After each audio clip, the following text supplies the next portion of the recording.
I like finding really different points of view because it ends up building out a stronger and stronger circle. I could just copy and paste Sean Hannity and Scott Jennings or whatever, but I just think that's just too easy. And I'm looking for evidence of very strange things happening to me, which to me, the strangest things right now is the number of leftists and liberals that are coming over to Trump's side. Welcome to the Doug TenNapel channel. Let me make my case. First, here, probably the most famous one is going to be Bill Maher. Here he is talking about with this rapper about how DEI does not work, did not work. And what are the real solutions? Yeah.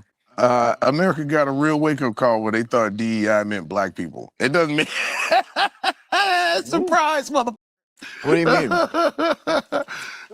No, I mean, I think it was funny, but, like, when they started attacking the whole DEI thing, black people were the last level of that. It affected so many people before it got to black people. No.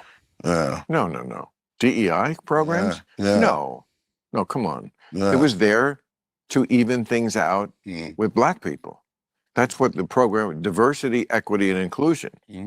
But it did, who went first? Who jumped the line in diversity? Well, I mean, in those settings, and what they're talking about is primarily, it was like women in the workplace. Oh, women. Yeah. Well, women before it got down to. But see, women don't need help in the workplace. Right. And gays jumped the line is what he also knows. Every black person knows.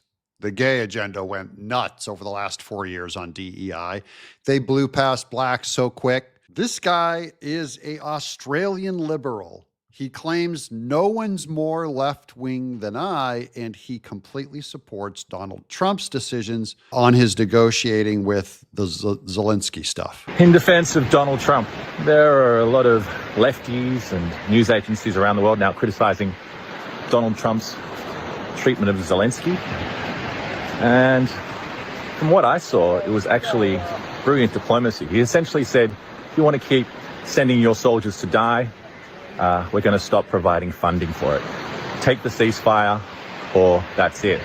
And you've got a guy in Zelensky who's very deep in war mode. He's not going to give that up for anything. He's going to fight till the bitter end.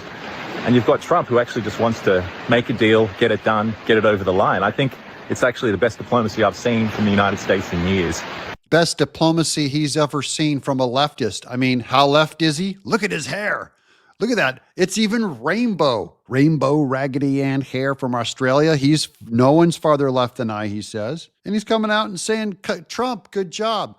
I actually like when leftists and liberals and human beings act like this. He's not a robot going like, I must attack Trump at all time, Trump bad. I remember I one time complimented Biden. It's the only thing I ever agreed with Biden about was when he condemned the Armenian genocide. I go, that is correct. I agree with you. I'm looking for the only point of agreement that I can.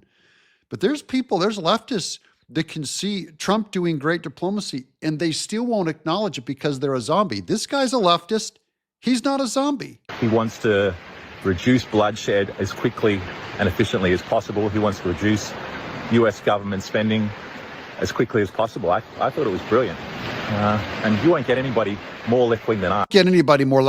I like that, and I appreciate that, but covering all these very different voices of support. So hats off to him. Next up, we have Dan Bongino, who pours milk over a cereal of bullets and eats it every morning for breakfast on Doge, which I thought this is almost a left-wing argument, where he's going, look, if you're going to waste American money, at the very least, waste it on American companies. Don't go spending it around the world. Watch this. We discovered a foreign fraud ring in our entitlement program. Folks, even if you are not against government waste, and you love government waste, I should say, not to use a negative there to describe it. If you're for government waste, at least waste it here, right? If you're going to waste government money and piss it away in a toilet bowl, at least waste it on U.S. citizens. Nope. They found nobody cares on the left. Watch this. As we know, there's a massive amount of fraud in this country. You have, for example, foreign fraud rings. These are foreign nationals who come into the United States. They use fake Social Security numbers. They use fake identities to steal billions in taxpayer benefits. There's no way to know until Doge gains full access exactly how much money we're talking about. But over a 10-year normal budget window, you could be talking about saving over $1 trillion. $1 trillion? That's 1/40th of our debt, which is getting up to about $40 trillion. $1 trillion of that debt is waste. Could just magically go away like that if Elon Musk is allowed to do his job. You know, you are not in the right if you're a Democrat saying we have to keep spending this waste. That's insane. They've been called out.